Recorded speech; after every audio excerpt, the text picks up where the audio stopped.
Hi, today I want to explore SportMonks Football API. SportMonks is a sports data provider which, or among other sports like cricket or Formula One, they offer also football data via its API. They have a huge leagues covered, as you see in the presentation, and there are more than 1,000 leagues covered by SportMonks. And they also have more than 40 data endpoints. They primary customers are developers of live score websites, odds portals, fantasy games, iGaming apps, and other sports data related applications. Even though SportMonks sells its data through their API, they also have a free plan which includes 2 football leagues, Danish Superliga and Scottish Premiership. As SportMonks website states, it's a perfect choice. I mean, free plan. It's a perfect choice for those curious visitors who would like to test the waters before committing. And it really is, because it's a great opportunity to play with sports data, with football data, to see what you can do with these and decide whether it's a perfect match for you or not. Free plan is free forever and offers 180 API calls per hour, which more than enough to actually test and see what you can do with this API, with these data. And another important thing is this free plan includes all the standard data features, which is very important. Why? Because once you feel comfortable working with this free plan data, you are good enough, you are comfortable, you will be comfortable enough to work with a paid plan. Why? Because it's the same data, the same data structure, and they have the same data features.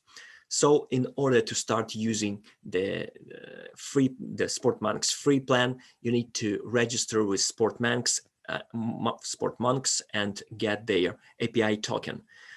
You can see the link in the presentation below. You can go there and register. Another important thing I want to mention before we're going to SportMonks dashboard. SportMonks has quite good documentation, and I've included 3 links to getting started documentation, how-to guides, and all API endpoints.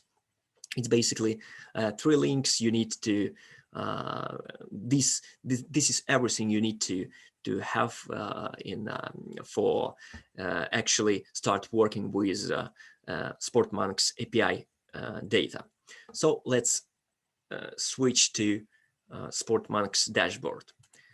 Once you register with SportMonks, you will be redirected to this dashboard. In order to start working with API, you need to get an API token.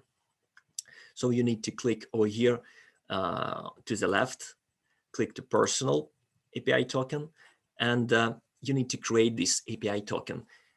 You need to choose a token name. It doesn't really matter what this name will be, just for your convenience.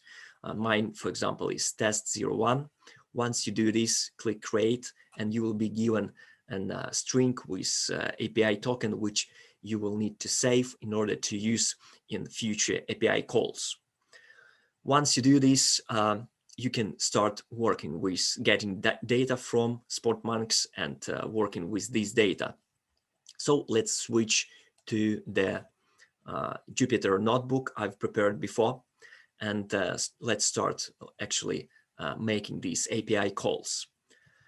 First of all, let's load some important libraries we'll be working with. These are pandas and requests. Let's run it. Now, the token you got from SportMonks, you need to paste it here. It's not mine token. I just typed some random numbers and letters. So you need to type here, and in order to use afterwards over here in API call. So once you do this, let's first explore what leagues SportMonks offer in its free plan. In order to do so, we need to perform this API call. And you see that the structure of this API call is this one, and then you need to add an endpoint, which in our case is leagues. And after this, we are adding API token, which we copy pasted over here, for example. And let's run this. Okay, we did it. Let's have a look what we got. Okay, so we have this JSON object with all the leagues. Let's print all the leagues we have in these JSON objects, in this JSON object. Okay, so what we did, we printed the league ID. So league ID, league name, which is here, name, and country ID, which is here. Okay, so we have these 4 leagues with country IDs.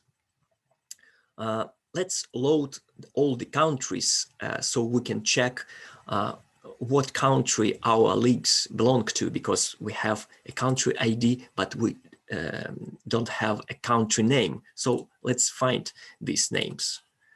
In order to do so, we need to perform another API call, and this one, in this example, we'll use countries endpoint. Let's perform it, and let's see what we got.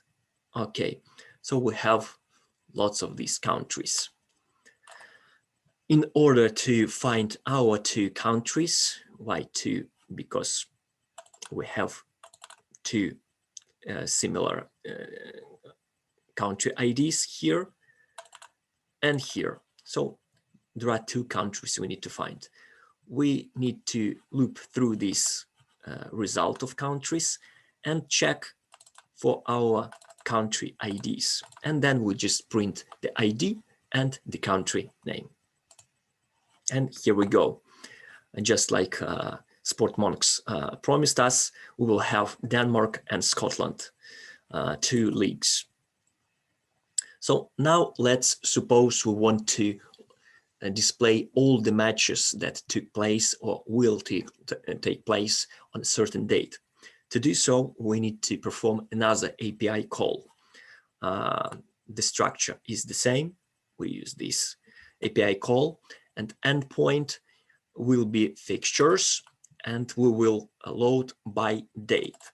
So we need to, this will be the endpoint, and we also need to add the date we are looking for. For example, let's assume we want to get all the matches for this date, and we add this variable over here, and let's run it, and let's see what we got.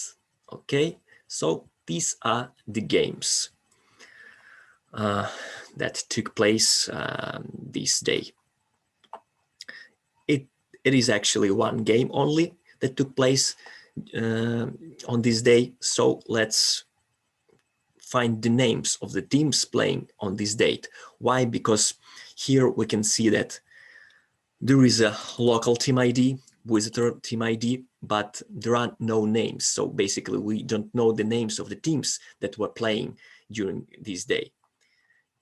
In order to do so, once again, we need to perform API calls. This one we need to do in order to find teams.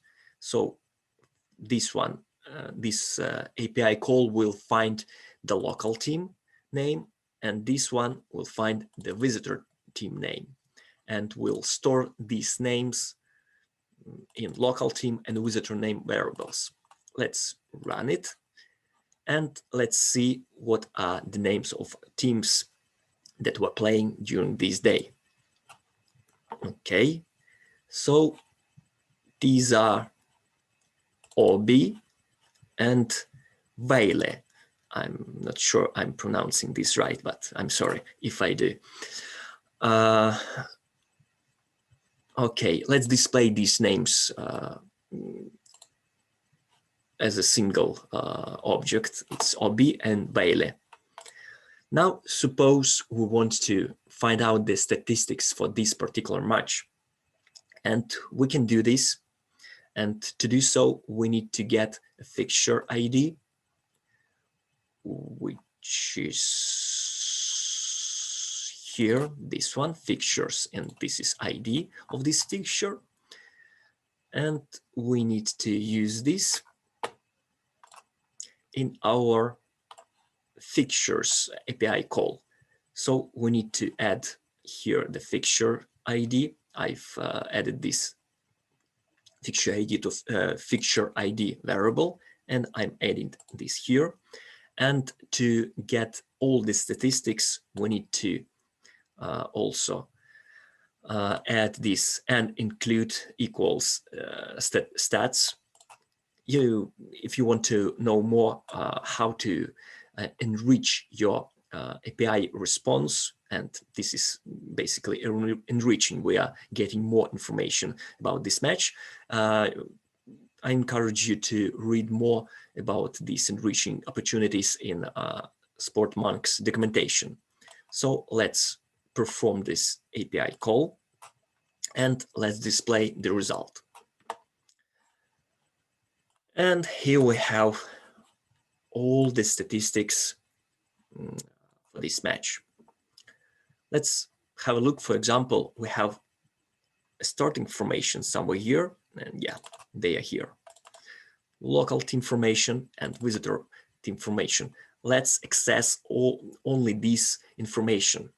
For example, we don't need all these data, all these statistics. We need only the formations. And we can do this just by accessing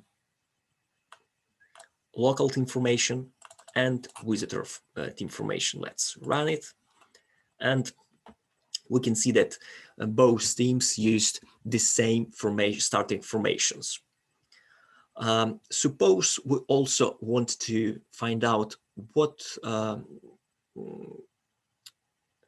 how these two teams played against each other before, and we can do this using head-to-head endpoint. In order to perform this API call, we need a local team ID, which we have because we already used this before, a visitor team ID, which we also have because we already used this over here, those two variables.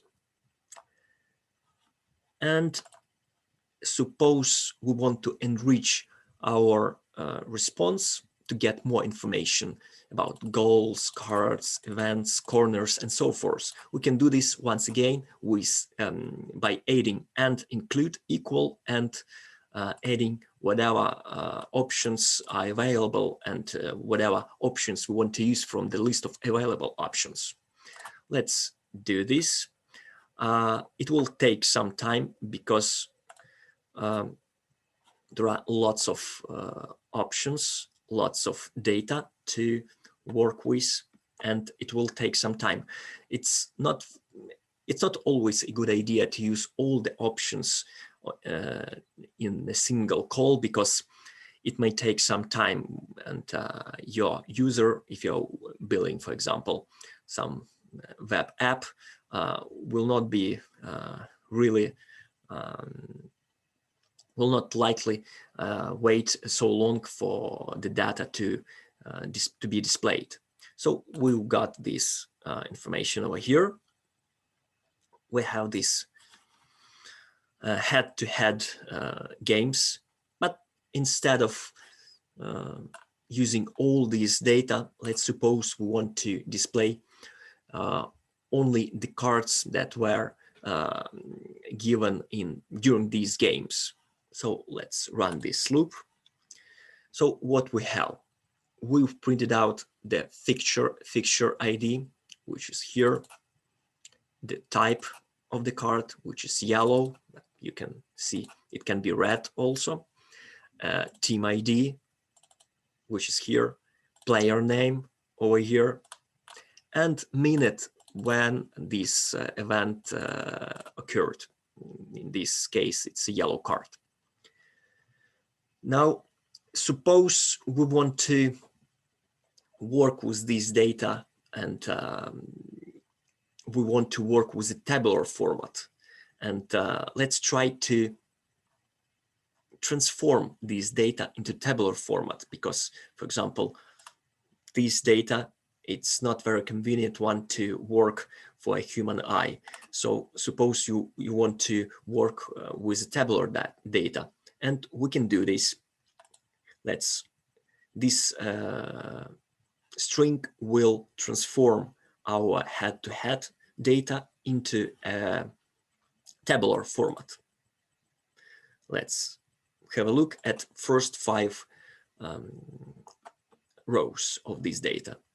And as you can see, this is tabular data, like Excel or something.